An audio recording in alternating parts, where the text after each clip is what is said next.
Thank you for watching our summary episode on the historical foundations of the linear no-threshold theory, where Dr. Calabrese maps out a direction for the field moving forward when re-evaluating the entire system of radiation protection. He emphasizes 7 points. First, knowledge based on sound science should guide us in making appropriate recommendations associated with radiation exposures.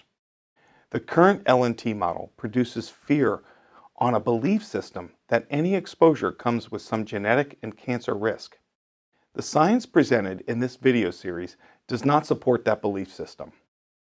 Second, future recommendations, guidance, policies, and regulations associated with radiation exposure should be based on an evolutionary biology principles, one that accounts for natural repair mechanisms of the human body.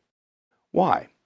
Because nothing makes sense in the absence of evolution, including dose-response relationship and risk assessment principles and practices. Epidemiologically derived exposure standards are based on the precautionary principle, which is derived directly from public health protectionist philosophy, not science. Epidemiologic studies have too many limitations to offer appropriate guidance in the low-dose zone where humans live.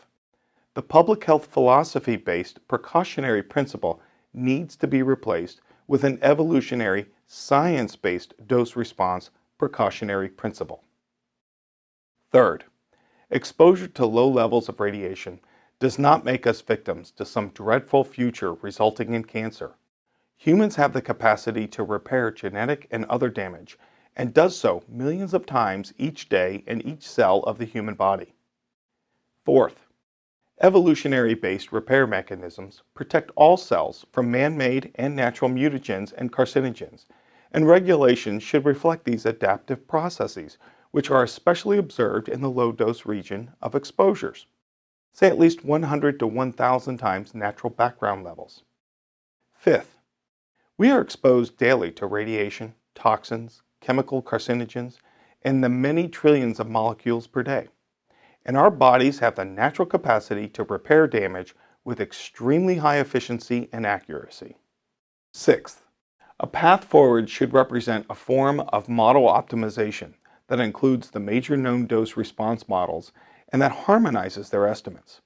Extreme extrapolations would not be necessary.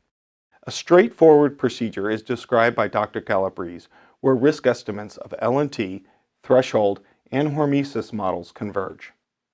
Seventh, society and the scientific community need to acknowledge that the LNT model was based on flawed research, ideological motives, deliberate misrepresentation of the research record, and political agendas.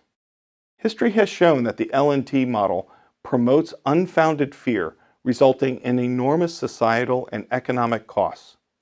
Future regulations and recommendations based on sound science would reduce the extreme situations that have been observed by reliance on the LNT model. Moving forward, these 7 points will help the radiation protection community strengthen future recommendations by relying on a stronger scientific foundation. The evolutionary-based version of the precautionary principle will be protective for the general public and provide the foundation for regulatory actions based on sound science.